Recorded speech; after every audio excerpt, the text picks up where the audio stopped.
I think we'll call the meeting to order. Roll call, please. Mr. Phillips? Here. Ms. Register? Mr. Paskalakis? Here. Mr. Bohan? Mr. Papadakis? Here. Ms. Ramsey? Here. Mr. Lee? Ms. Stone? Here. Chairman Webster? Present. Gary, what is the quorum requirements for passage of something? Should be 5 votes required to pass? Yeah, it's the planning board that has restrictions on moving it forward, but you just need a quorum and then majority vote. Okay, that's a majority of the quorum then. Right. Okay, very good. Just wanted, just in case there was any kind of issue, we're a little thin right now, so, and we may have an issue to my left here. So anyways, all right. Approval of minutes. Do we have a motion with respect to the minutes of Wednesday, August 14th, 2013? Motion, second. All in favor? Say aye. Aye. All approved? All right. Motion passes. Public comments. Do we have any public comments for matters not on the agenda? We see none raised. We'll move on. Item number 5, DEV 2013-087, rezoning planning redevelopment district First Amendment for the WC Grand. And I think the developer is going to make a presentation for us. Okay, here you go. Reed's got the puncher for you if you would like. I got here early just to make sure the ones over here. Oh. Technology.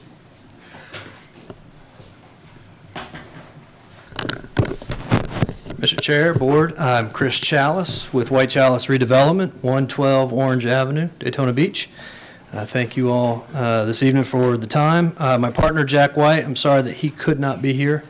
Jack is out of town until the weekend. So this is a project that hopefully you all will be somewhat familiar with. We've been working on it for a few years now. It's the WC Grand. It's at 516 South Grandview, the beachside in the South Atlantic District. You'll recall this was an RFP project that the city put out to bid. We responded and won the RFP. Back then to develop the property for 17 single-family townhomes attached. We've been working very hard over the last couple years on sales, and it won't surprise you all to know that we've had some challenges, particularly on the neighborhood perception side with sales on the project, and also. And probably even more acute is that this is a unique product, a 2- and 3-story brownstone style townhome with a rear entry 2-car garage set up to the street like you see. That is the rendering for the project. That's part of our entitlements. That's a product that's fairly unique in this market, not so much in other markets with historic downtowns. But here it is. And so we really had a challenge not having a spec unit to sell from. We went and solved that issue, came up with a new format, which we are under construction on and nearly complete over there at the Williams Square project. And you all probably familiar with it. It's at Palmetto and Magnolia, just 1 block north of here. It's a 15-unit development. We're completing the horizontal infrastructure. The utilities are in. We're paving now, and we'll be grassing the property here shortly and complete. So. That has, when we converted the Williams Square to that model, we were able to actually sell several units. We've got over half the lots currently under contract for sale. So the sales velocity has been very exciting for us, very well received. As soon as we complete that project, the horizontal work in just another week or two, it'll be another month or two before that, and then we'll start to actually build a model on that unit. And we'll be able to use that model not only to sell the rest of the lots on the Williams Square, but also for the WC Grand. The change that we're here to talk about tonight, just real quick, it's really quite, it's almost not a change. I could probably go build it and nobody'd know any different. We've got, on the right is the current entitlements, so this is the 17 unit, 17 lots, single family attached townhomes. On the left is the new plan that we're proposing to we're talking about with you tonight. It's 15 units, same layout, Stormwater, the engineering is all essentially the same. We're going from 17 attached single-family units to 15 detached single-family units. The architectural styles, these are good examples. These are basically zero lot line or very short setback, beachside homes, 2 and 3 stories, as you can see, with rear entry 2-car garages. That's the architectural style that will be provided on the WC grant. It's consistent with what we've got currently in our development agreement. That's a picture of, obviously, the Williams Square just up the street. And, a good thing that's happened for us, this house just down the street on Goodall has been a good comp for us. We've got a couple more comps in the works, getting us some very good appraisal pricing. But that's been, again, one of the challenges in this market is finding, quite frankly, good appraisal values for a very unique product in a neighborhood that doesn't necessarily support today some of the prices that we would need. Our schedule, short and sweet, is hopefully we stay on schedule for December City Commission hearing, assuming things go well with our conversation tonight. We've got 3 banks with proposals. We've got term sheets right now that are all pretty enticing.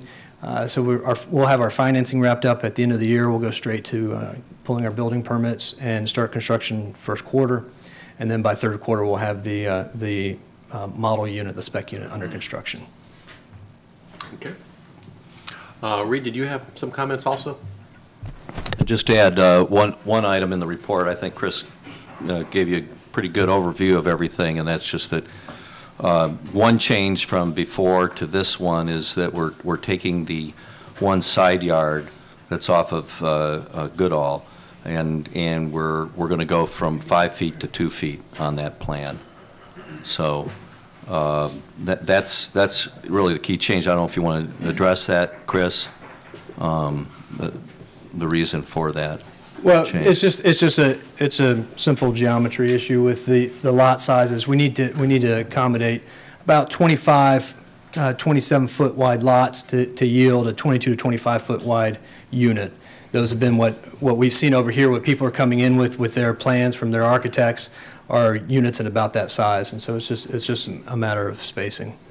And it's got the same rear entry garage? Yes, sir, absolutely. Single garage in them? 2-car garages. There'll be covenants and restrictions that will be placed. Well, first of all, the entitlements, the development agreement requires rear entry 2-car garages, and then also our covenants and restrictions will require that as well. Okay. I think the only other thing that was different is because of the nature of this, the landscaping and how we landscape will be a little different than what was proposed originally. And there'll be some typical, I mean, the plant materials are essentially the same. It's roughly the same. And it's just, I think what it is there's a little more freedom in terms of taking from that palette that's in the agreement.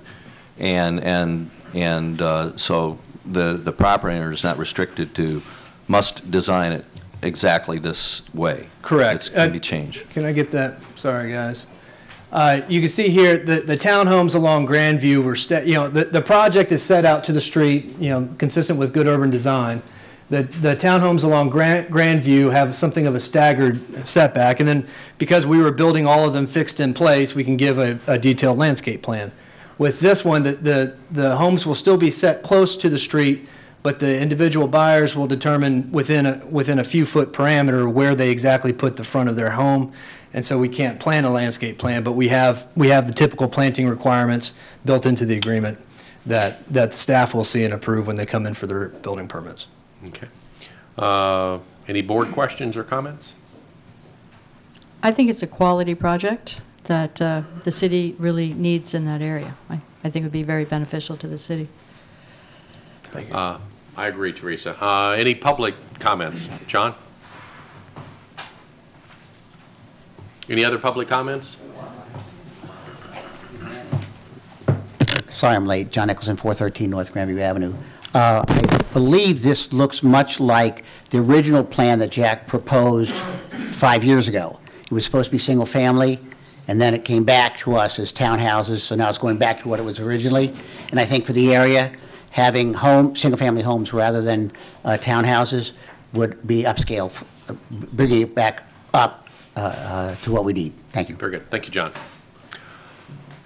Okay. We have to approve this, Reed? Is that the plan? Is that, Need to make a recommendation to the planning board okay. with respect to your approval. Do we have a motion with respect to a recommendation to the planning board on this project? So moved. That's in favor of the project? Yes. Second? We have a second. Any discussion? All in favor, say aye. Aye. Aye. Aye. Any opposed? Passes unanimously. Thank you. Thank you very much. Next up, we have DEV 2013-84, rezoning planned redevelopment district for the Hard Rock Hotel. And Reed, I think you want to have a few comments first? I know. So do you want to start off? Okay. Hi. For the Is Reed going to, Reed informed me that I think he wanted to chat first before he let Well, you we were go, just- Glenn. We were just talking about that. Go ahead, Reed. You- Well, we have different ways we can do this, and I think if allow Glenn to make some introductions, and then once we're done with that, staff will give a report, and then we can get into some of your slides as well. That's fine. Will Okay. that work? Intros, Reed, and then report. Yeah, or presentation. First of all, for the record, my name is Glenn Storch, and I represent Bayshore Development, which is the developers of the new Hard Rock that's coming into town. And you can tell how important this is. We've got our owners here. We've got our architect, engineer, project manager. I mean, this is important. And this is the beginning of the new Daytona. This is a key component of the new Daytona. And I think everyone is very excited about this and very excited about the designs that we're showing tonight. So let's start with that. And just to show you little things, is this thing up? How we do? Get your presentation up. Yeah. Folks, can you change over? I mean, we can start with the report real quick, and then we'll go from there. No, if you feel comfortable doing it your way, I'm okay. Mr. Chairman? I'm flex. Yeah, good. All right. I've been doing this a long time. I can do it anyway. So, Just remember which project you're here on. Glenn. that's right. Where do we push? I thought you'd been doing this a long time. I haven't done this. This is technology. Which one? It's not. Yeah. Oh, I got to turn it on first? It's on. You got to turn it around to that. All righty, guys. This shows how different, how important this is going to be. This thing is scheduled to open in 2016. That's the same time that the new bridge is coming in across the river is going to open as well. This Tomstead Veterans Memorial Bridge. That's going to be spectacular. And that's going to go, as you can see where that goes, right near this site. So it'll be like an entrance into the site as well, and an entrance into the area. That's why it's all exciting. And then, of course, we're also working on 92 to provide another gateway. The beach side is getting ready to explode. This is the site as it is right now. It's been a vacant piece of property, about 10 acres total, 4 years. And this is why we are so excited about this happening. The majority of this site will be taken up by Phase 1, which is the Hard Rock Hotel and Cafe and other things. Then we'll have a Phase 2 available as well, and that will be part of what we're going for the PUD for. This shows all the property that will be part of this. Phase 1 and 2 is the area directly east of A1A. Phase 3, which will have some commercial areas, will be the area west of A1A. And that will be things like a Starbucks or something else that will be that will work with the Hard Rock. That shows the phasing lines approximately right now. And this shows something else we've worked out. There was an old dilapidated access, beach access. It really wasn't open most of the time on Lenox Avenue.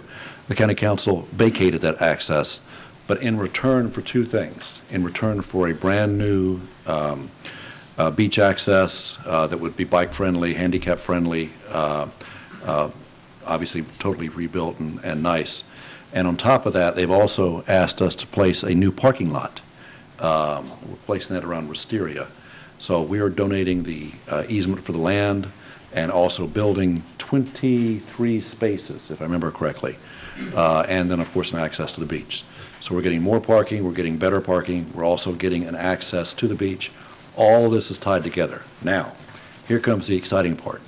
I'm bringing John Ott up to show you a bunch of slides, John, to show you the slides of where we are in the process, and I think you'll be very pleased. I know the staff is. John, come on up. Which button is it? Yeah, this one over here. I had to learn that the hard way. Glenn, did you want to look at this one? You have more slides? Well, that's the existing Existing side. good. Linux is the one over to the left. That shows how bad Linux is right now.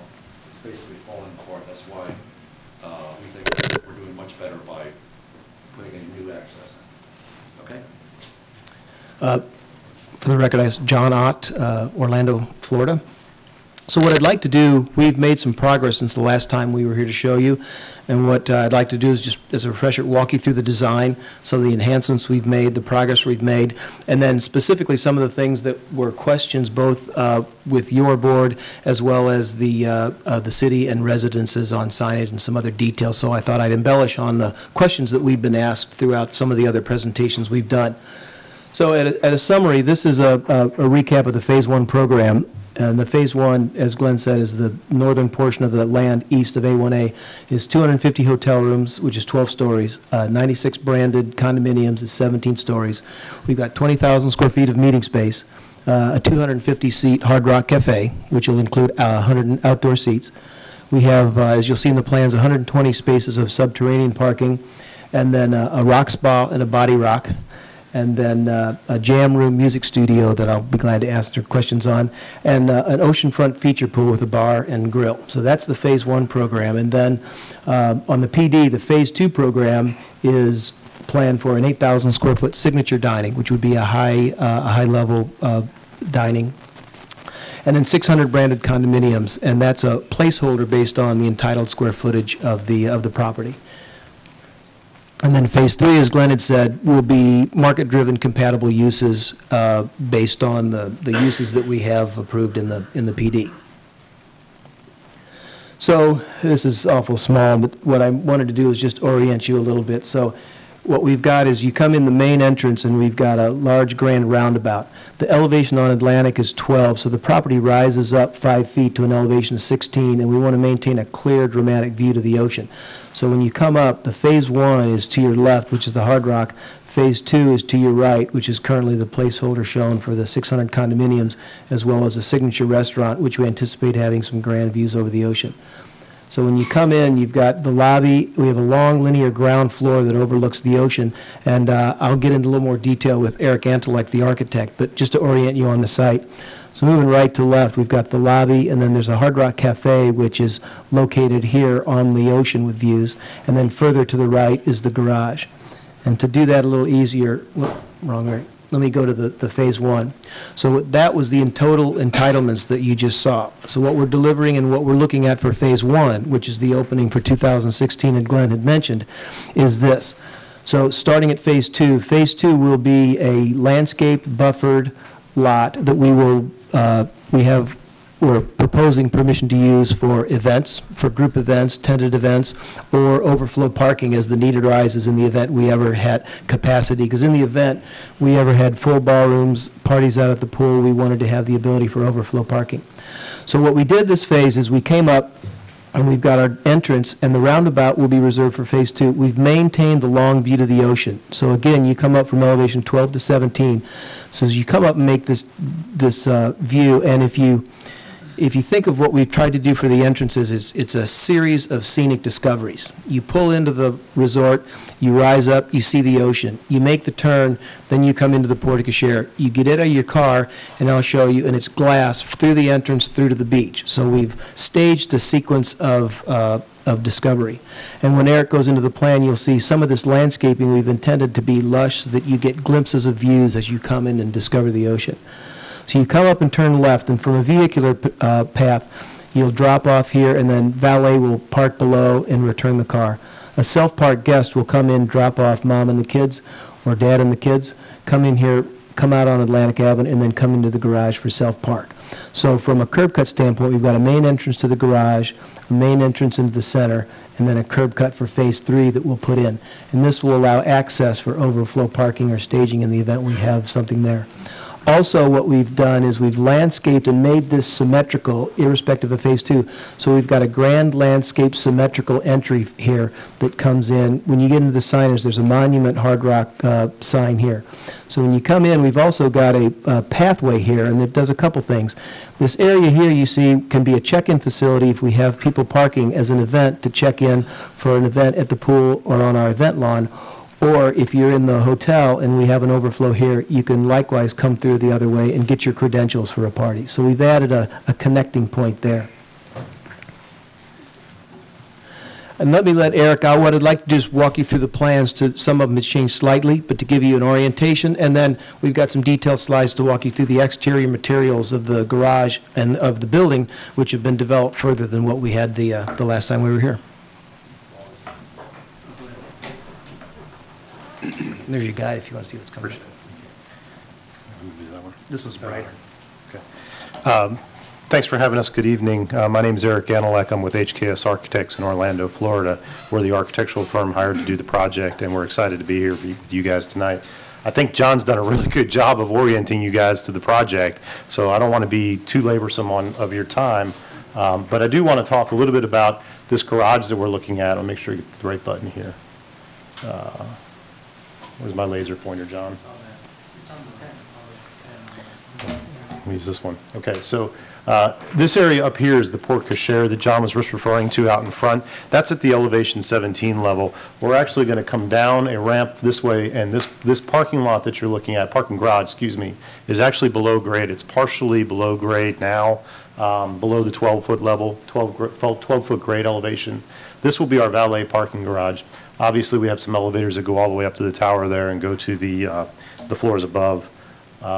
First floor, this is the porte cochere we were talking about, and the drive access down to that garage. There's the lobby John was referring to with lots of glass out looking over the pool deck, out to the ocean. We have our lobby lounge in this area, our pool bar and grill over in this area where we'll have all of our outdoor activities and functions. Grand staircase up to the meeting level here. The purple space that you're looking at is really mostly back of house space. That's your kitchens, your storage areas, all of your central energy plant, mechanical equipment. With a loading dock in this area, this is the garage that John was referring to, and so there's one of the curb cuts that we come in. We have our loading dock. All of that will happen off scene, if you will, off the South Atlantic, behind a closed door, so there won't be a lot of visual issues there. Going up the grand staircase I mentioned earlier, we have our ballroom spaces in this area with breakout meeting rooms on the glass. And we have a couple of inspiration shots from the Hard Rock in San Diego, just to give you an idea of what these boardrooms might look like with the glass and looking out over the ocean. They're going to be pretty dramatic spaces.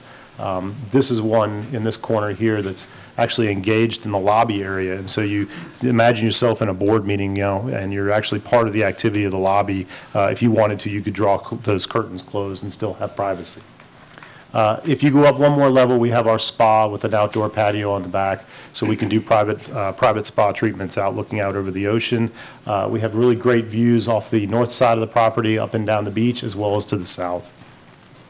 Going up to our typical hotel floor, we've hammerheaded the end rooms, so we have 5 units on the end there that have direct views of the beach.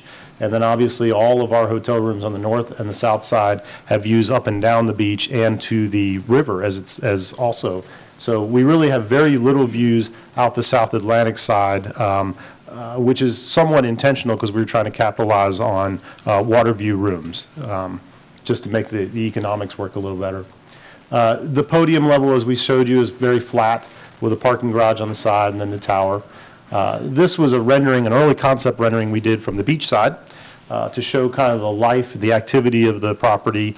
This is the one you guys have seen before. We've also done one on the South Atlantic side.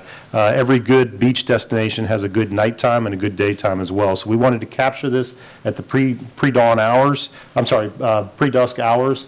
And this is showing a little bit of the nightlife that's going on in the porte cochere, the activity of the light that goes up and down the vertical tower. I'd like to point out we have a section here that's different on the elevation than some of the other areas. That's because we're trying to distinguish the residences from the hotel itself, give a little bit of architectural character, let them feel a little bit more important in their aspect of the hotel there. Bus drop-off right here, John mentioned when he was talking about the curb cuts, the one thing he did leave out is that we've got a layover lane for a bus. So if we have a large group that's coming in from the airport and you want to bus them all over at one time, or you're busing people back and forth to the convention center, we'll have a group gathering space down at the door there. They'll be able to board on and off the buses under a canopy. But for the most part, that's really going to be a special VIP entrance. So if we had a politician or a rock star or somebody, we can get them in and off the street quickly. That's where your mobs of people will hang out, but it's really not intended to be that. Is that multiple buses you can fit in there? Or? We have access for 2 buses there, staged. So obviously, if we had more buses than that, we'd have to line them up somewhere else, maybe on phase 3 for now, until that gets built out or something. Okay. Yeah. Now, the other thing I want to point out here, John mentioned the lushness of the landscape, and this rendering, neither one of these renderings do it justice. When you do digital renderings, it's very difficult to render the landscaping because every different plant has a different grow season, it's got a different maturity level, et cetera. So one of the things we were noticing is that the palm trees really came out being short. They came out with small heads. They're intended to be Sylvester palms that have big, large heads to them, always looking healthy. Some of the landscape across the building here, right here, got depicted very low, but the intent is to have some variety and really kind of spruce it up, make it an enjoyable experience up and down South Atlantic. The other thing I'd point out, which is difficult to see in this view, is this parking garage. We've got a mesh metal screen on the face of the parking garage. We talked about this last time, and we've looked at a couple of opportunities, some materials, some coatings that we can use. But we really want to get the variation in design. You can see some dark spots and some light spots, and really create something that's movable. It's got activity to it. It's got kind of a vibrance about it, rather than just having a blank garage wall. So we're trying to do something creative there to kind of help envision the South Atlantic experience. This is the meeting room block that we're looking at in red here. That is a couple of different colors of polished metal panel that will give it a little bit of speed and movement to the facade, and rather than just a static block, will create some architectural opportunities there. On this side of the drawing, we're looking at the lobby space. That's mostly glass looking out. And then obviously on the ground floor here, we have the cafe. This is our garage on this side from the beach, and then obviously the hotel rooms going above. Talk a little bit about the materials. We mentioned the metal panel on the ballrooms here and the meeting rooms. Up on the tower itself, we're looking at a precast or some kind of plaster wall surface. The balconies would all be a metal handrail of some kind, and we're going to vary the patterns of the metal handrail so that we get this look of the speed and movement washing from the beach side all the way across the building. We want this building to look as though it's in motion. So we're going to do that by varying the handrail patterns a little bit. More plaster facade with window infill for the lobby spaces.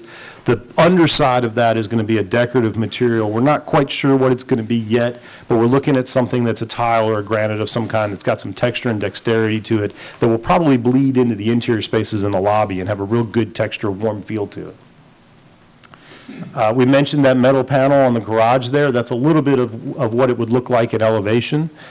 We have a couple of different materials that we're looking at there. Some of them are corrugated, and we can get the texture by varying the direction of the corrugation. Some of them are dimpled or have hole patterns, and you can vary the image that you see on the metal by just changing the size of the hole pattern. So nothing dangerous where people stick their fingers through and get caught or anything like that, but obviously very nice textural quality. The upper side of the condominium we talked about, this is the speed and movement I talked about with some of the balcony rails. These are looking a little bit more solid where they're white, and then obviously a little bit more open where they're gray, but the intent there is to get something that expresses that movement off the beach like we're all familiar with. Down on the porte cochere and lobby areas along the South Atlantic sidewalk, we're looking at a rock salt finished concrete, which is pretty typical around here. It's a very nice aesthetic. It's easily washable. A lot of people worry about getting the dirt inside the rock salt pits. That's not really an issue. It's easily washable. We'll put some color in it, so we maybe have some varying color to give a little bit of prominence. Inside, we're looking at a paver in these areas, which is give you a little bit of texture and a little bit of change in color as well. And then obviously under the porte cochere, we're going to do something a little bit fancier with some sandstone finish or granite of some kind, just to kind of beef up the entry a little bit. This is the landscaping that we were talking about a little bit a while ago. In the rendering, you can imagine this looks a lot more lush than what it was in that rendering, just because it's kind of hard to render those materials. And then again, John mentioned the big view out towards the ocean right there at the drive. Glenn, I believe, mentioned the beach access a little while ago. This is that beach access where Lennox is being vacated. There is a pedestrian moment right down here at the bottom that integrates with South Atlantic sidewalk, and then it kind of meanders its way back. It is vehicular friendly in terms of bicycles, and it is ADA accessible. We heard that loud and clear one of the last times we were here. And then John's given a little bit of a view here for what the LED bollard lighting might look like in the landscape alongside. Yeah, that's true. One of the last things we showed you had a building wall that was really right around in here that was about 15 to 20 feet off of the setback line. I'm sorry, off of the property line. We've actually widened that out right here along South Atlantic. It's about 40 feet now, which is really nice, gives you that big view out to the ocean. And then even here at the pinch points, we still have our 20 feet. And this is reading as 16 feet. The intent is for that to be as close to 20 feet as possible. I think in one of the comments we heard access from fire trucks. That's one of the reasons why we're doing that, is to make sure that they can always get back there if need be. Yeah, and I should point out, one of the reasons we have this widened area now is because of some comments we got from the neighborhood. Right. Trying to provide them a little more visual access. Again, this is that beach access walk that we were just looking at in a little bit greater detail and plan. And then a little bit of a rendering to show what it would look like, how wide open it would be. And if you recall, this garage last time came right about in here, so it really was somewhat restrictive. And as Glenn pointed out, we were listening loud and clear to what they had to say to us. On the beach access, I see that you straightened it out so that the visibility would be better from A1A and, and for police and what have you, so that it's safer for the public to walk there. Correct, right, yeah. Yeah, we don't want to do anything in terms of landscaping. We don't want to do anything high and obstructive where people could hide, obviously. Yeah. And we certainly don't want to do anything that's dim or hard to The first light. drawing you had were curves, and then there were trees like, opposite of each other, and it just cut out the visibility. There's also some concerns from the adjoining project, the adjoining condominium, that there's lighting in those areas. So Right. we tried to deal with that as well. Right. And John wanted me to point out, and it's good, I missed it, this is a sponge concrete that has rock salt finish to it with implants in it. So we'll find some leaf patterns, we'll find some shells, we'll find some things that are indicative of Daytona Beach, and they'll actually cast that into the concrete. Just as it's setting up, they press it down. It creates these really nice floral imprints, just like you see right here with palms, and then bigger leaves in the center here. And just to, kind of enhance that and make it a little bit more attractive than just a concrete sidewalk that goes to the beach. This is, again, our entry landscaping. John pointed out a little bit earlier, so I won't go into this in great detail, but we have that grand entranceway that we're doing in Phase 1 that's really on this side of the property, is going to be part of Phase 2 in the future, but the whole thing will be built out for Phase 1 to have that grand entry. And there's a shot looking through the exit drive. There's obviously an entrance drive on this side of the monument sign that John mentioned earlier. There's the porte cochere with the lobby lounge right behind it. This is in this area back here, all the meeting rooms, the bus drop-off, obviously the hotel behind. And then obviously we're trying to convey that there's some views back here as you're driving in that you're going to get of the beach. This is a look down South Atlantic Boulevard from the north at the bus drop-off. So this sidewalk here is 12 feet wide, and it actually steps in towards the building at the bus drop-off. But normally you would have a landscape buffer here between the sidewalk and the building. In this case, because it is so tight, we're trying to accommodate with some potted plants and some growies along the wall there. We'll do the best we can to get that as high and mature as possible without overcrowding the sidewalk, because I think when we get a lot of pedestrian traffic through there, you're going to need the full 12 feet. What's difficult to see on this is on the wall here, we have several banners or marquee displays where we can do upcoming promotion of upcoming events that are coming to Hard Rock in terms of conventions, upcoming the City of Daytona events that are happening. And they will be lit at night, so you'll have kind of a marquee display that you can walk through, and I think that's going to be pretty interesting. Are they like electronic or?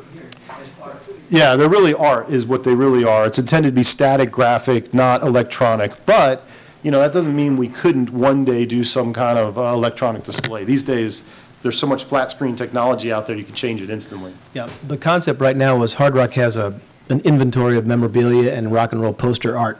So the impression was that this is a rotating display of Hard Rock artwork that is of reasonable economy in the event somebody decided to steal it. Yeah, yeah. And then we were asked to look at setting the standard, if you will, for the lighting up and down the South Atlantic area in this zone. And so we started looking at what these light poles might look like. We think this is in keeping with the design of the hotel and the property. The orange insert that you see in here is available in 8 different colors, if I'm not mistaken, one of which is purple. So if you remember the rendering, we had the purple lights under the porte cochere and by the bus drop-off, and we have the purple light that goes up the fin of the hotel. So we would probably keep in theme with that and try and stay with that. That's the Hard Rock brand standard, is purple and gold. So I think we would try and do that. Now, we're going to have to work with the neighborhood a little bit to make sure that we get the right colors and we don't upset anybody. But I think that's a really nice light pole for that district, quite honestly. What kind of product are you using on that pole and what kind of finish? It's aluminum, if I'm not mistaken, correct? Yeah, it's a company out of France. It's a cast aluminum. The joints are aluminum, and it's all corrosion resistant. So you see this example I chose, which is in a tropical environment, because I asked that question when I looked at the specifications. The connectors, all the body of it, and the heads are all aluminum. And I think it's a powder coat finish, but it's On a cast aluminum? I may have misspoke. It's probably specified for a salt environment. Okay, because I've just seen a lot No, of we had this problems with conversation cast aluminum before. and powder coating, It's doesn't it? probably not powder coat on a cast. No. Yeah, I'd hope not. yeah. But we'll, So, it's just, we've seen too many, even aluminum out there, where if it's even powder coated, starts to fail after a few years and then Yeah. looks nasty. And I really don't understand why they don't go more to an anodized aluminum in different colors. You don't get quite as bold a color, but you're going to get something that's going to last a whole lot longer, isn't going to peel off. But- right, right. It's an extruded shape. Yeah, it is an extruded shape, that's true, good Okay. point. Yeah, so it's all a single piece, it's not fabricated together in multiple sections, which is good. Okay, it's just, The reason most people don't go to anodize is because it scratches easily. So as pedestrians walk by it and they drag bags and things like that, they scratch. Once you scratch it, you Yeah. might as well have bare metal out there. okay. Yeah. So I think we wanted to transition here to talk a little bit more about the signage that we were proposing for the building. And take a quick look again at the elevation from the beach side. Okay. Turn that over to you. So one of the questions that were asked last time we were here is what is the signage? So we brought some examples. So in the front, if you look at the PD, we have signage over the porte cochere. We've got one on the lounge, and then we've got a monument sign in the entrance. And if I go back to the rendering, you can see right now we're showing Hard Rock Hotel letters across the top. And in that previous rendering, you saw the monument sign right here, which is the Hard Rock logo monument sign. So to explain a little bit about what those are, we've brought some examples. So the Hard Rock, we're obligated by these signs to meet the Hard Rock standards. So I say that with assurance that they're going to be built of a quality manner. But what we're looking at is typically either the Hard Rock logo in brushed stainless, brushed bronze. Sometimes it'll be a halo lit letter or a face-lit neon. So those 3 signs are the type of the inventory that Hard Rock usually has on their building. So when we get into design, I would propose that it'll be one of those 3. I don't know what it is now, but this is kind of the universe of options that I have to choose from with the brand. So that demonstrates what will be on the top of the building, on each side of the penthouse, north and south, as well as on that monument sign at the grand entrance. And then for the lounge sign, what we're looking at is, we had been asked the question, the PD states that it's an internally lit sign. And the question was asked, that could be a white box like a Pizza Hut sign. But what we're intending is something of a little bit higher caliber. The market position of the lounge is one of a sophisticated venue. So these are some options, and it could be halo lit, it could be a backlit on a granite or some material. This is probably face neon. I wanted to reserve the opportunity, though it probably is an unlikely choice. What Eric and I have been talking about is more of a halo-lit brushed steel sign. But this is to give examples of the inventory of the types of quality signs that we would put on that lounge. And then for the building sign, again, stating in nature with the brand, face-lit neon or a surface-lit brushed metal of some type are the types of signs that they would have. So we presented some examples of what that might be.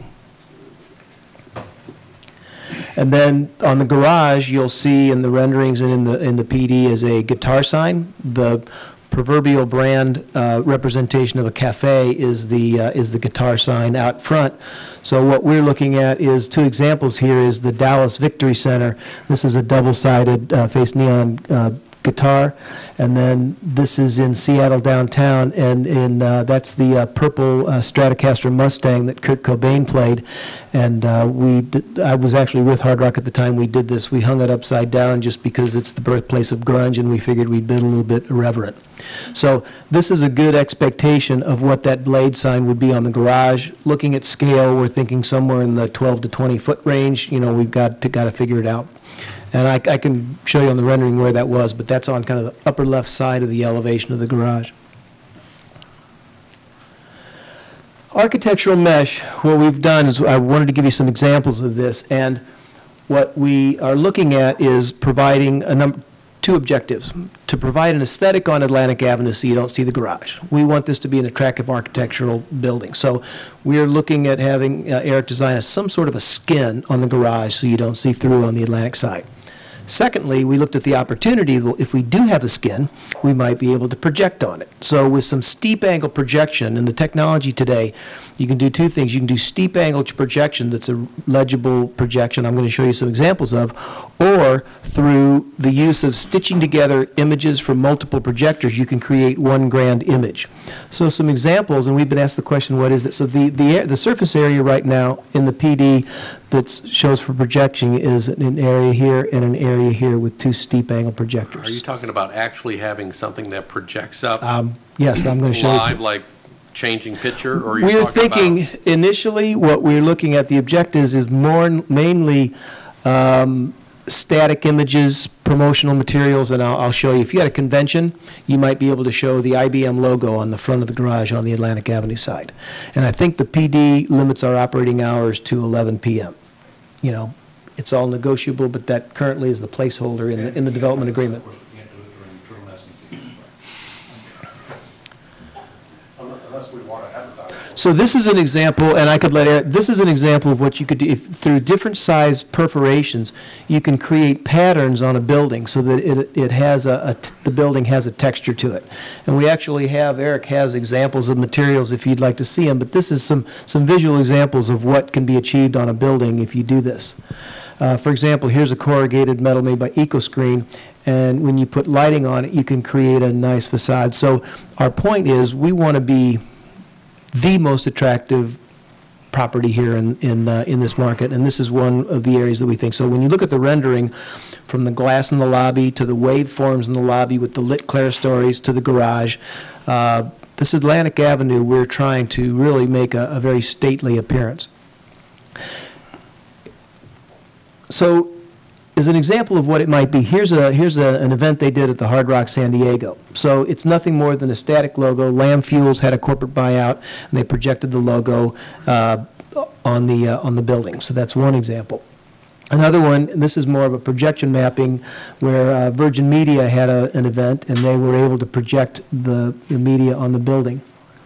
Here's one. This is an example of projection mapping where you take multiple projectors, but through computers, they stitch it together into one image, so they basically made the entire building look like the, the waves of a Coca-Cola logo.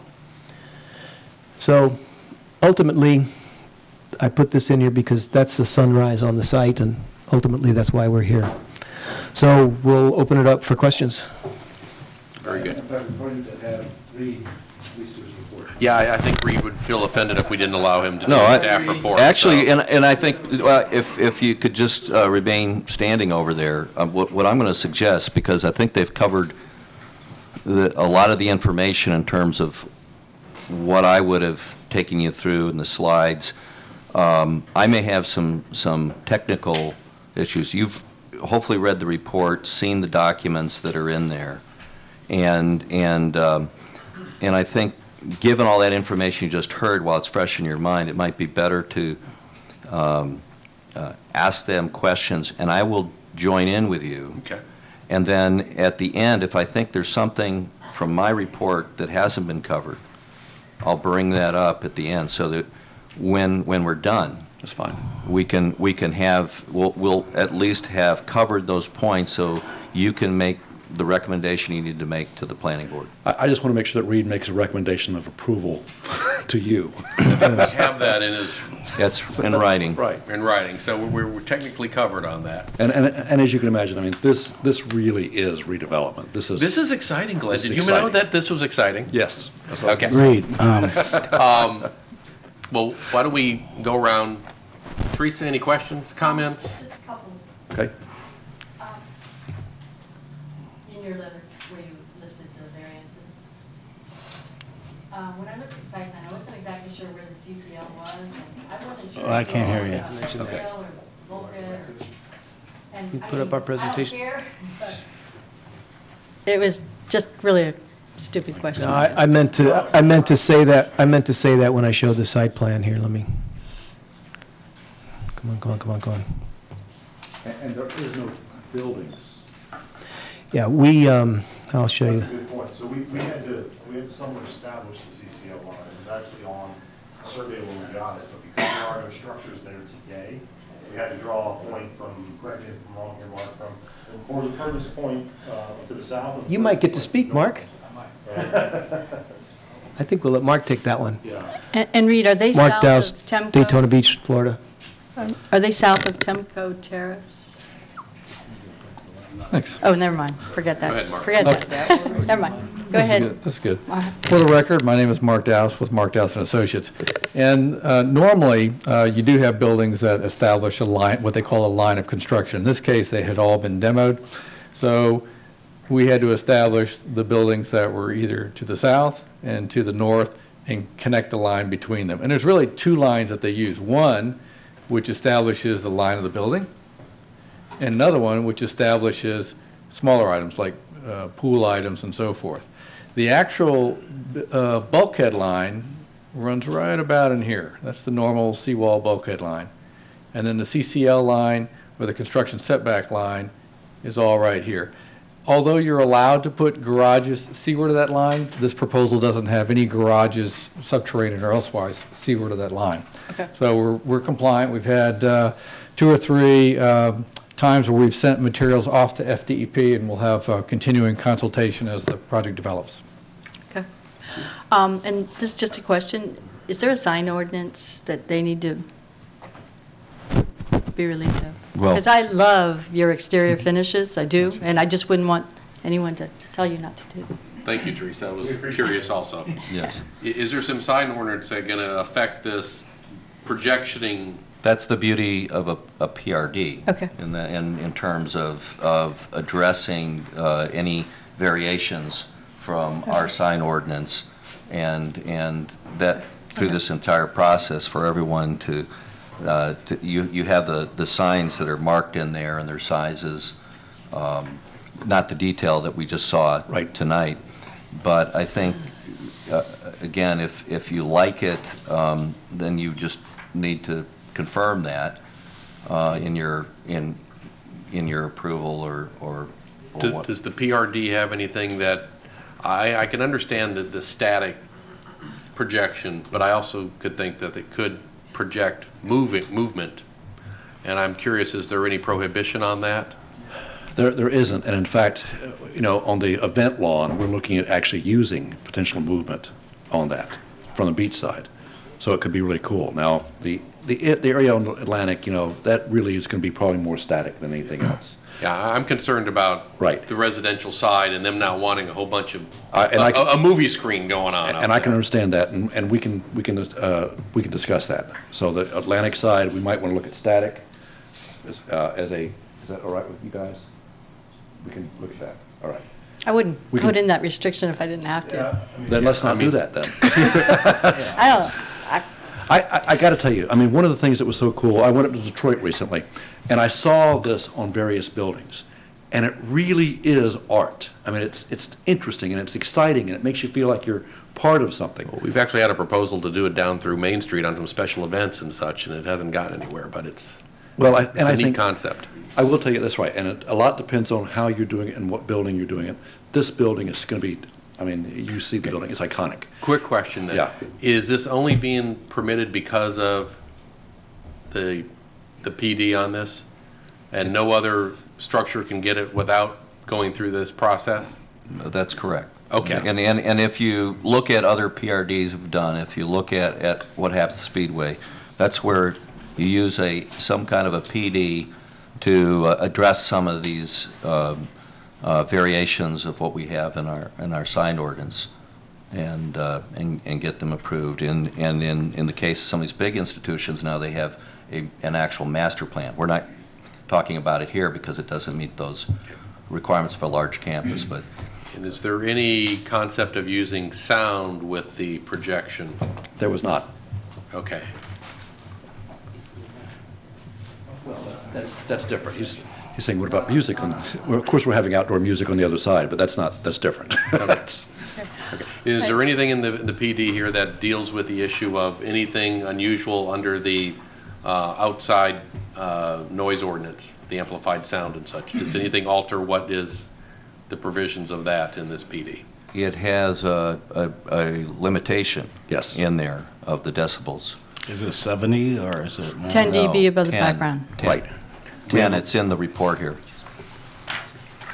Okay, so we're not modifying the outside noise ordinance Right. It's 10. issue and such, No, okay? it's in 10. fact, we're going to determine where that actual amount is. We're going to do it 10 above, and that's it. And actually, you can do, as Teresa does, an awful lot with your sound system to control that as it's projected and such, unlike some other. The sound will be east of the building, so that's going to be a screen for the neighborhood. And that's exactly correct. But I'm saying, apparently, you can alter your electronics and your Right. amplification to substantially restrict the movement of that music. And that's exactly correct. The technology has That noise. changed so much Yes. now, and especially when we're dealing with a new and modern building and new and modern system, because the key is the perimeters, not internally. Exactly. So, Okay. And I'm sorry, Teresa? One last question. On the typical residence, it's 1,500 square feet. Is that going to be a one-bedroom or a two-bedroom? it'll be 3? Henry, come Is on. it, The 1,500 square feet was an initial placeholder. What we have is each floor has 9,400 square feet of occupiable condominium. We will create a product mix based on market studies that have yet to be done. it may be a variation? Right now, we're may thinking of a range. mix of 2-bay to 4-bay units. A 2-bay unit in this property would be 783 feet. But we're in the process of getting some market feedback on that. But if you think there's 9,400 square feet of condominium per floor, that we will divvy up in some logical manner. Thanks. And I should point out, these these condominiums are actually tourist accommodations and will be allowed to be put into the rental mix and managed by Hard Rock. Glenn, on your letter, I had no problems with any of the variances that you listed. Terrific. Thank you. Suzanne? Just spectacular architecture. It's great. Is that it? That's it. Good job. Randall? I have 3 things to bring to attention. The last board meeting we had, we were talking, I'm just seeing based on the renderings that you have here. Sure. The parking garage. Mhm. The metal facade, you said, I think the last board meeting, we were all agreeing that we wanted it on all 3 sides. east and west and going north instead of just being eastern, or western, excuse me. I think that's what we were talking about. I think they're showing it on the sides. No, we No. got a couple here, No? the renderings that show it's just We're, on one side. I believe we're showing it, the most important side for us is Atlantic. That's what's the most important.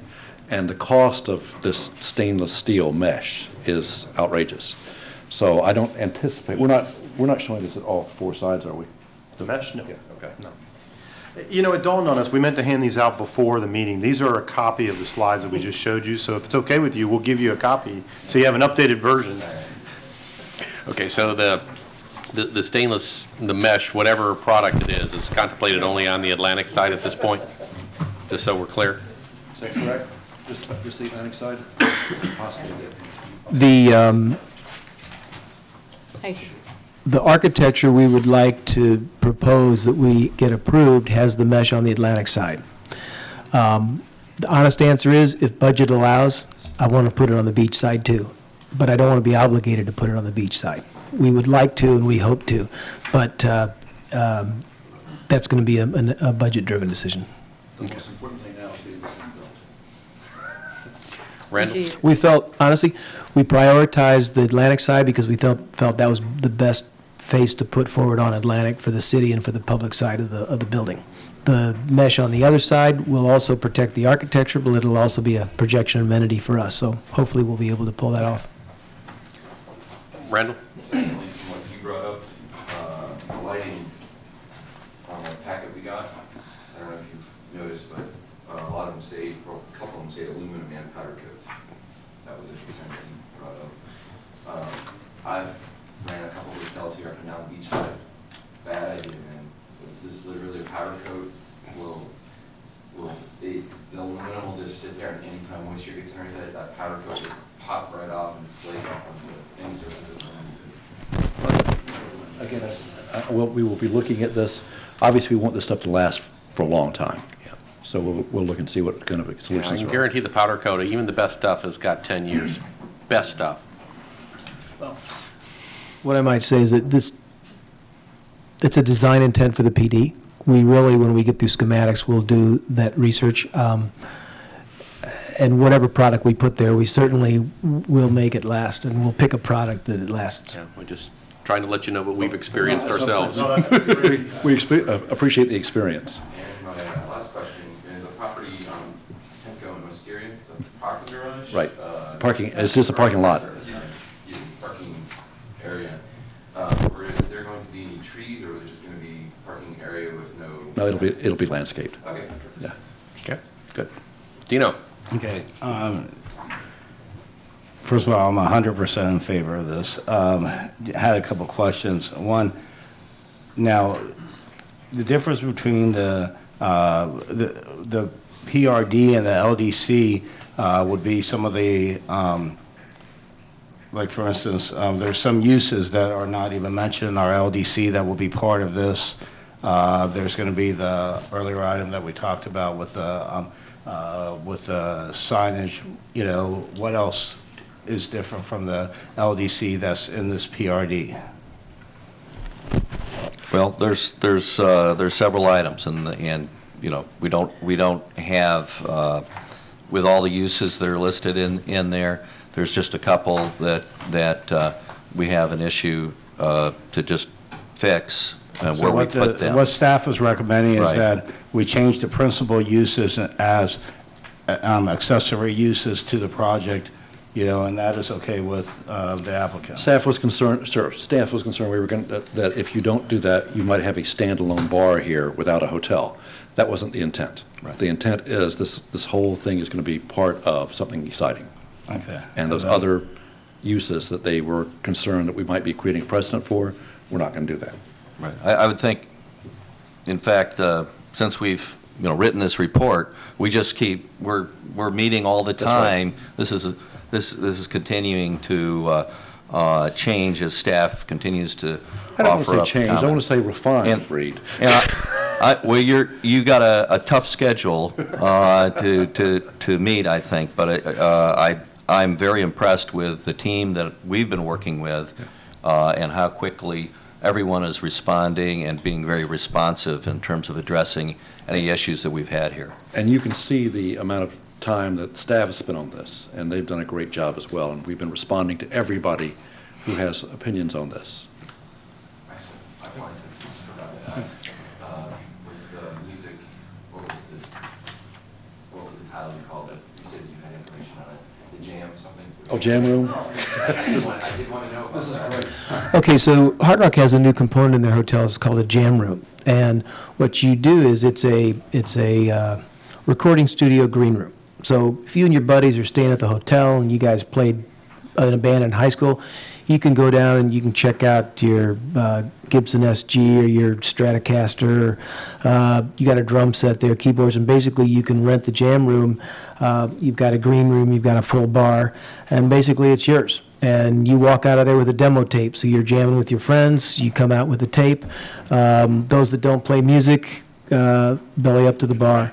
So that's what it is. So it's so that the average guest can experience what would it be like to be a recording artist, and then you can carry away a memory of your trip.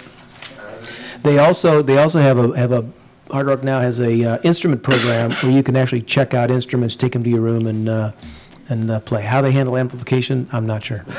Are there any intentions on making that music, like a small music venue? I know it's. There is. Is there any what? A venue, like a music venue, like an actual touring artist. Hard Rock Cafe. Yeah, let's. There's a number of them. From an outdoor standpoint, we anticipate this being a raised platform that will be a stage, so a band could play to a corporate event. There's another one here, so we'll have a number of areas that bands can play. This is a concept that Eric's team's come up with. It's a 20-foot wide, 22-foot wide party spa. So it's way steep, but it's a spa. But it'll be wired, so what'll happen is we'll prefab a stage. You just drop a stage on top of that. Now you can play back to the pool. So those are the outside stage opportunities. And as you know, the operators are wizards at putting things. If they want to drop a temporary stage here and go that way, they will. So we've given them some opportunities. But the hotels I've done, every time I try to think of how they're going to operate it, they come up with better and different ways to use the facility. And then in the cafe, what we've got is you can see, architecturally, this stage is going to continue. So on the inside, there's a stage right here that will play back to the cafe. A programmatic element of a Hard Rock Cafe is a stage, and usually there's the photo op on the back of the stage. Usually is the Hard Rock logo, and that's the tourist photo op shot. So there will be a stage here on the inside of the cafe. 250 seats on that stage, around that stage, and then it also all the glass opens up. So you can also be out on the lawn and listen as well. So this will be spectacular. How does it open up? The glass? Glass doors, yeah.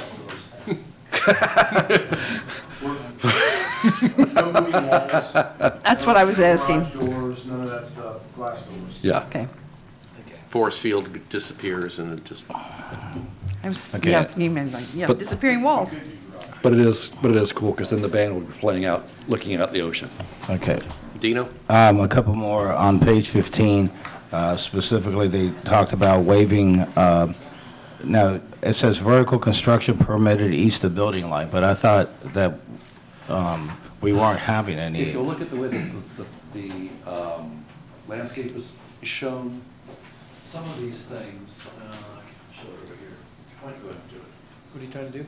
Yeah, some of these landscaping structures actually are considered to be. Building? Yes. Okay. And so if we have to go down to 2 or 3 feet, we have to provide for that. Okay. That's why the waiver is. All right, and then, And remember, the only thing that can be built on this is what's shown in your PRD. yeah. So. And now it does talk about waiving the outdoor concerts permitted from the LDC, but it continues on to say Article 17, Section 2.1.1C9, which I don't have in front of me, and just as long as, which I'm totally in favor of this, I just want to make sure that we're not waiving what the chairman talked about, which is the having a decibel reading, limitation or what have you. Or is that part of the PRD? We're going to be meeting code as far as noise ordinance. Excuse me? We're going to be meeting the code as far as noise ordinance. Okay, that's fine. Okay, And other than that, I love this project. I can't wait, you know, and, I mean, and I also get emails from Hard Rock Live all the time of ongoing concerts that are happening in Orlando, so I take it that your advertising scheme is going to be hitting all the people that are fans of Hard Rock Live, so they'll be getting ones for Daytona. Just remember the T-shirts, Hard Rock Daytona Oh, well, Beach. that's going to be the hardest one. I mean, that's going to be the best-selling one. That's right. In town, but anyways. Tim? Very good. Okay. I just have one follow-up question, and that deals, and we may have asked it before, but it's my thing with parking garages for the public parking area. Are those spots big enough for all of our pickup trucks? Welcome to Daytona Beach, but we have 50% pickup trucks in our parking garage. Yeah, remember, I drive a double cab Tundra with a there you go. With a hitch on the back, so there is no spot big enough for our pickup We trucks. back them in though, right? Yeah, no, actually, yeah, you back them in and you just make sure you leave someone else's business car in the windshield of the car next to you. No, I'm kidding.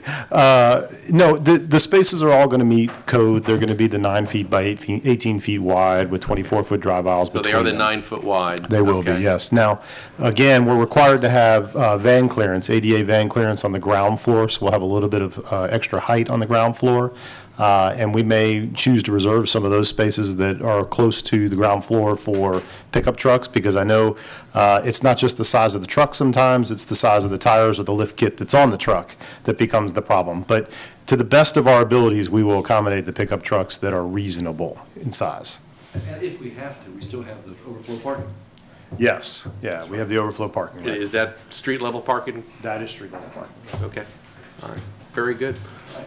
Do we have any public comments? John? Any other public? Okay. John Nicholson, 413 North Grandview Avenue. On the diagram where you saw the landscaping, the seawall sets back. This is one of the few areas in Daytona Beach in which the sand dune stays year-round. So they are going to increase the sand dune that sits in front of them. And it appeared that there was a set of steps behind the garage and again at the north end. So Dino can tell you about the sand. Once it builds up, like especially at the boardwalk, it spills over onto the boardwalk. And I think we're not allowed, we used to be able to dig it out, but we're no longer allowed to because of turtle reasons and whatnot, and saving the grasses and whatever. So that may present to be a problem because it will build up and then flow over into their property because they are setting back.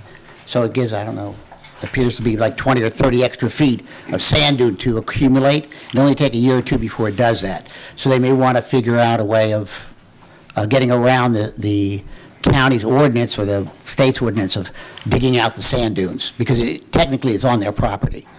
Are you saying that occurs if the When the sand dunes, bulkhead and the sidewalk on top of it or whatever at the same level, and then the sand's gonna roll over? it does Whereas if that. that wall went up a foot or two, No, I'm saying no matter how high they build it, the sand will come over it, all right? So the law says that they can't, because you would know.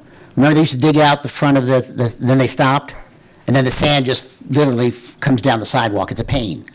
So whatever they're doing, make sure they keep control of that property so they can dig out the sand so they don't have that problem, is what I'm saying. Secondly, the garage, I never got to see it clear. They talked about back of the house garages that will close so that the trucks can go in, but I never saw what they looked like.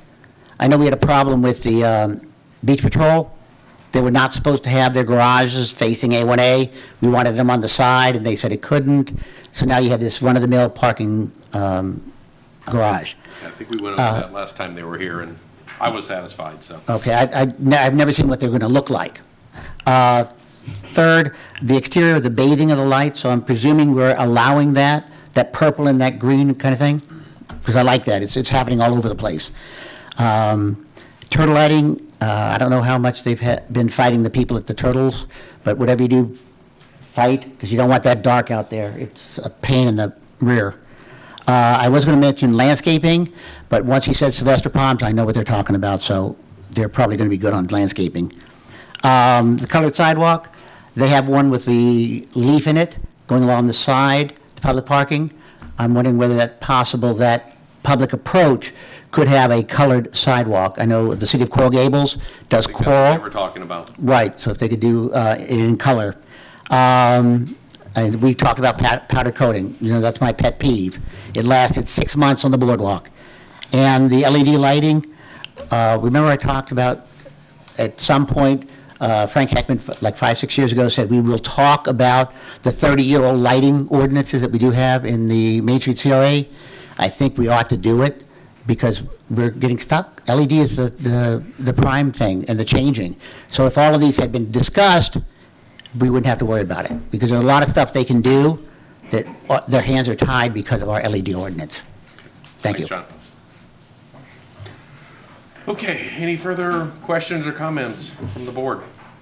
Do we have a motion? Reed, are we done on your side? Have you done everything you need to cover? Just to make it clear, Okay. okay? So I just want to cover one point. Now, you've looked at the waivers and the public benefits and everything I have put in the report there for you. And you've talked about that. What I have put in my recommendation, so it's clear from our end, that I am saying that we're recommending the approval as staff with the understanding that it's going to be for the purpose of developing the Hard Rock Hotel in the Phase 1, Phase 2, and that's with the condition that the issues raised in this report and at the redevelopment board meeting are resolved by the applicant. And what I mean by that is that as we go forward here, staff still is working through technical details, issues that we'll move forward with, and it's all in the report. So if there's any questions about that, now's a good time to ask. Actually, I have one more concerning this. Go ahead, Dino. Staff is also recommending that A2 and A3 restaurant uses listed as principal uses on Phase 3 be removed. Now, Yep. A2 and A3 is, we're talking about drive-through restaurants and what have you. Yeah, and I don't know where that's coming from. I thought we had worked that out, and that we're going to allow drive-through restaurants on that I side. personally, and I've been on record saying this, I think it's a mistake that, and I know the consultants recommended it, but I disagree with the consultants. I think it's a mistake that we are removing drive-through restaurants on A1A. I'm looking at empty Wendy's. I'm looking at shells that probably going to one day not be developed because somebody wants to put a drive-through. The consultants don't live here, and I think drive-through restaurants are something that should be encouraged, as long as with the after midnight they tone it down and what have you. If we put some kind of restrictions as far as that concerned. So I actually would like to make the recommendation that we approve this item with staff comments, with the exception of the comment that you made for A2 and A3, And just to make sure, Reed, I thought we'd worked that out. We were leaving drive-through restaurants in Phase 3 because of Starbucks and whatever else. You have to have that. Right, I understand that. Okay. And the issue that we have right now is to get a planned redevelopment through the approval process. You have to meet the comprehensive plan and the redevelopment plan, okay? And so the question becomes, if it says in the redevelopment plan, as it does, that we're not going to have these drive-through restaurants, the A2 and the A3 type of restaurants, we have a conflict with what the planned redevelopment says. But you also said that a PRD could conflict with the LDC.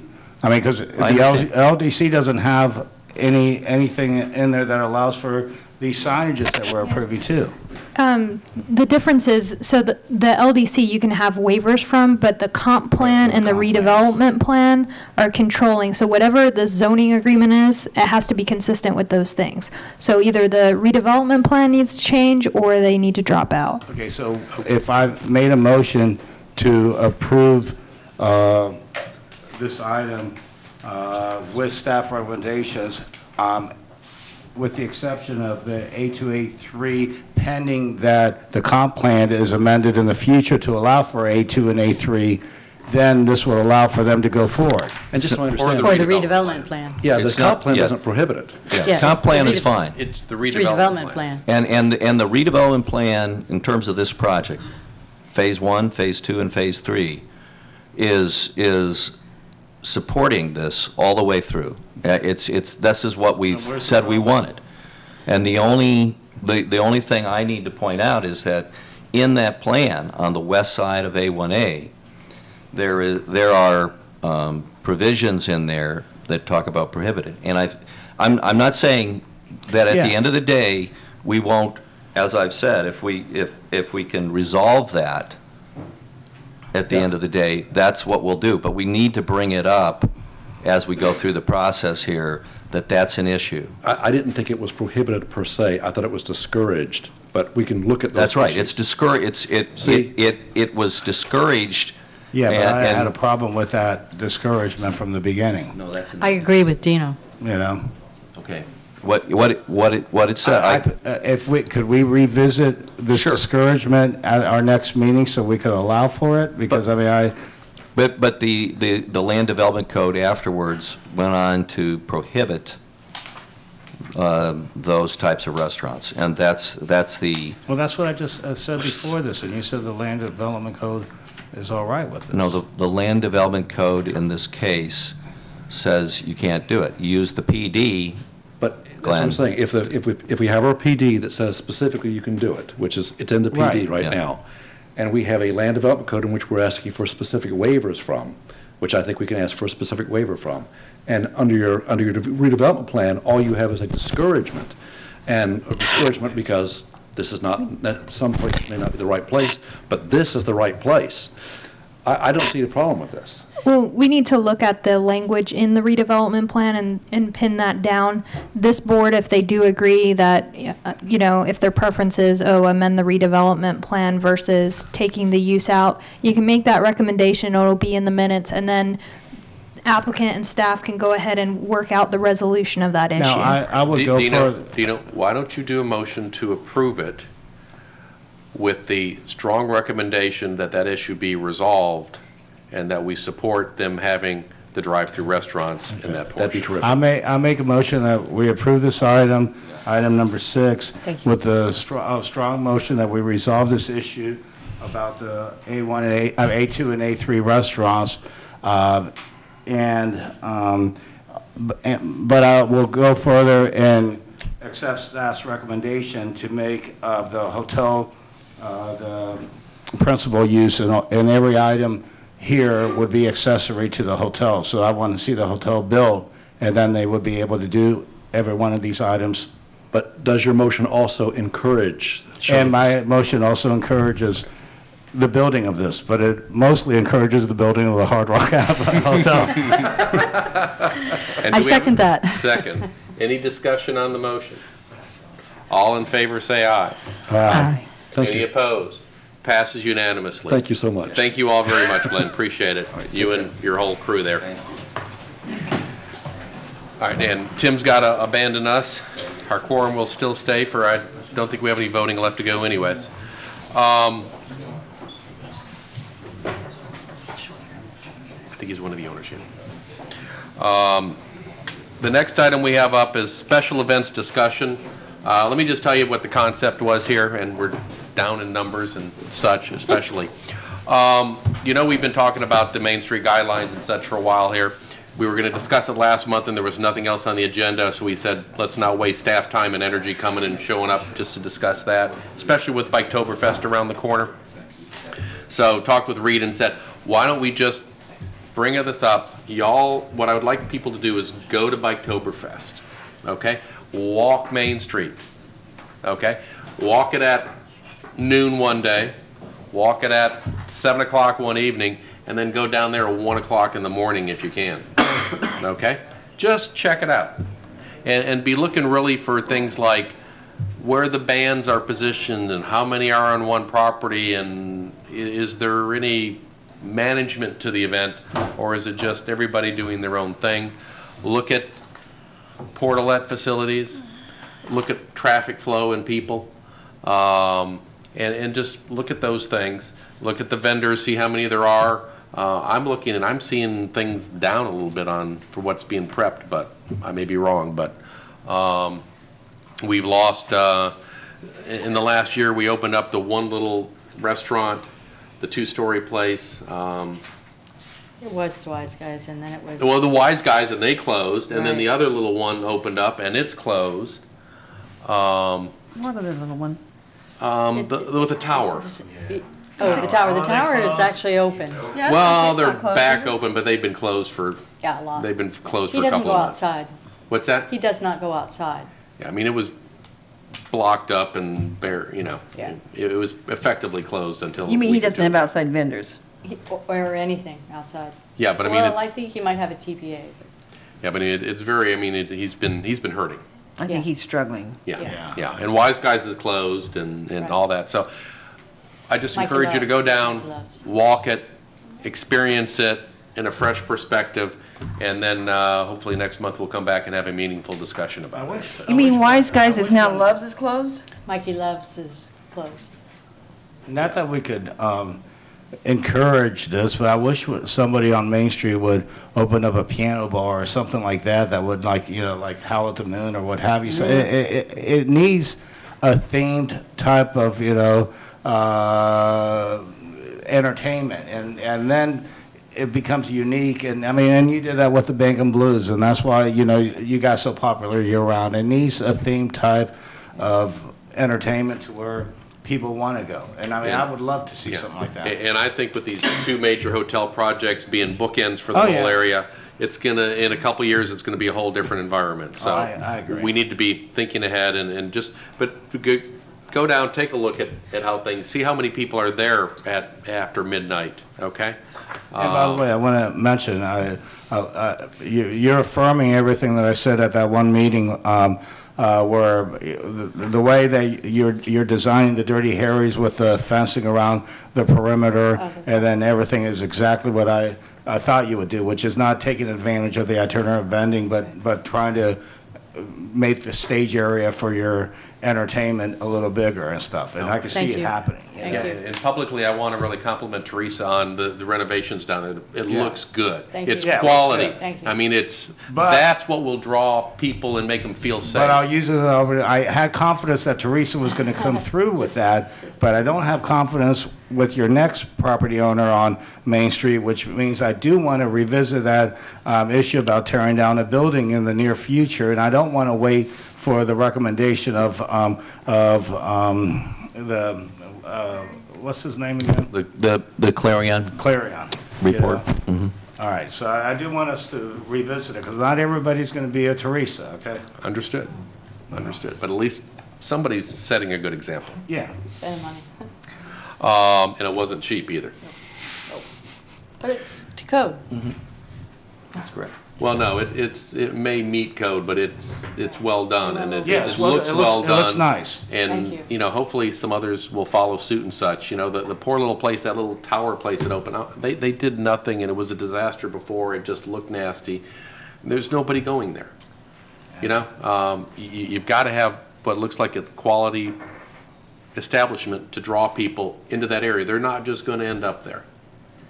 When we get this flow going in hotels and the Ocean Center and conventions, people are going to want to move, and they're going to want to come from the convention center and stop on the way back to hotels and all that stuff. So, all right.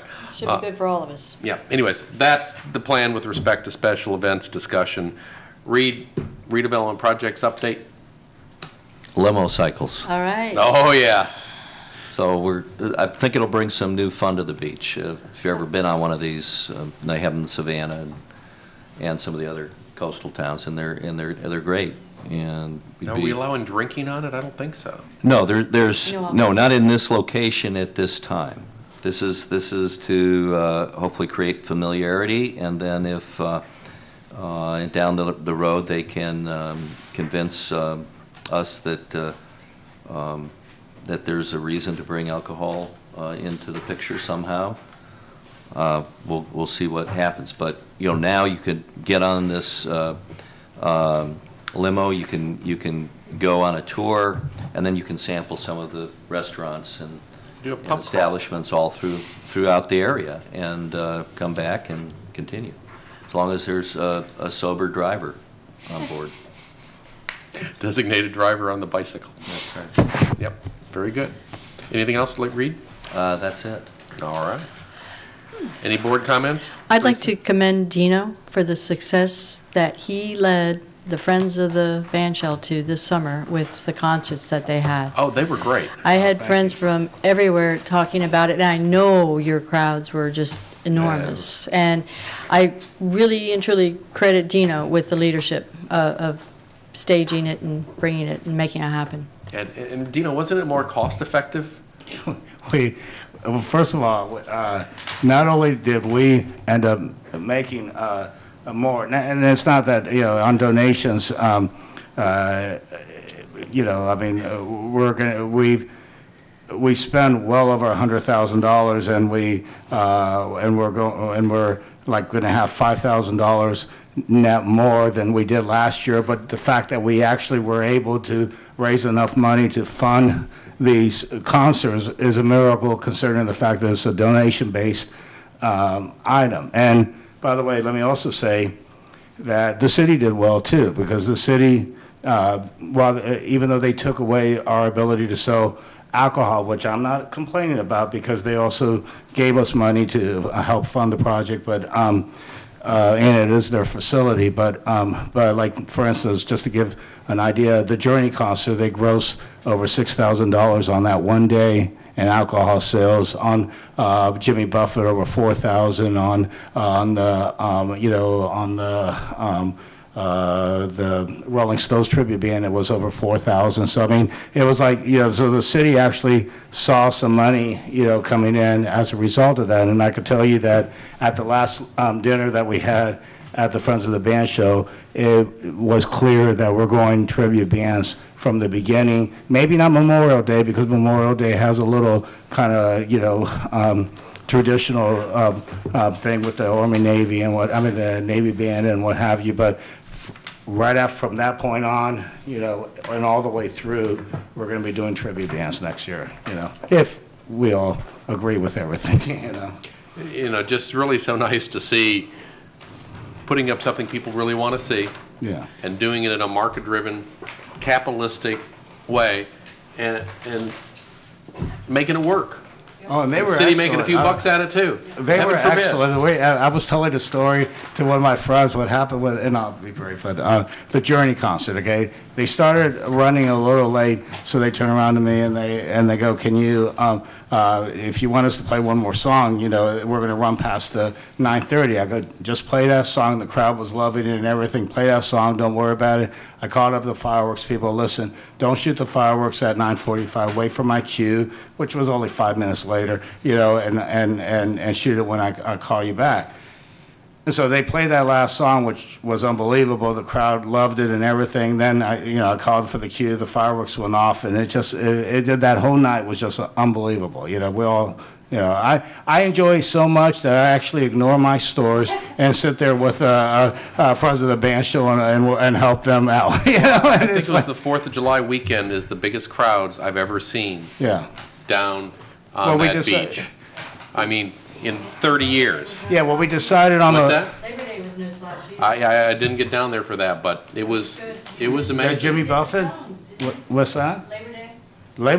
The Rolling Stones. Stones, yeah. Oh my God! I have a picture on my phone of they had this Ron Wood look-alike, and I swear to God, if you were to see the guy, you wouldn't believe how much he looked like Ron Wood. Now, the Mick Jagger, dressed and did the moves like Jagger, but he didn't physically look like Jagger. This guy was an identical twin to Ron Wood. I mean, but they sounded just like the band. I mean, my sister, who's the biggest Rolling Stones fan, I mean, going back in 1989, not to bring up a sore subject, she had just got shot. She came out of a brain, surgery or what have you, and she comes home and she goes, "Okay, so next week's the Rolling Stones concert, right?" And I was like, "No way am I taking it." All I can say about that is you might have to think about doing some of those concerts in a few of the off weekends try one and see if it's going to draw people in. Now, if you're getting a name Doing a going, what?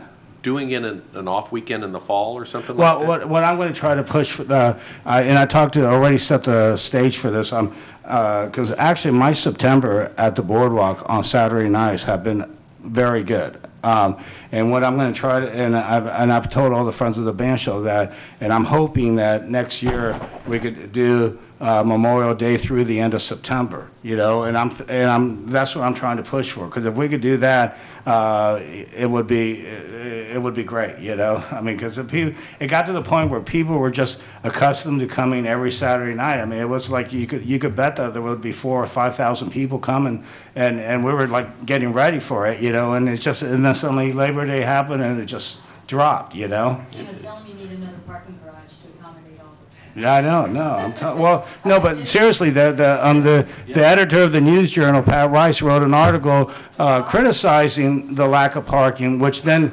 Angela Cameron Daniels, Doug Daniels' wife, who's who's with the Ocean Center, assured us that after that point that she was going to make sure that every surface lot was open, which it They wasn't should open. be open every day. I know, but anyway. We're working on that still. We're working on it. Okay, awesome work. Randy, anything? Good to go? Suzanne? No. Thank you all very much. See you in a month.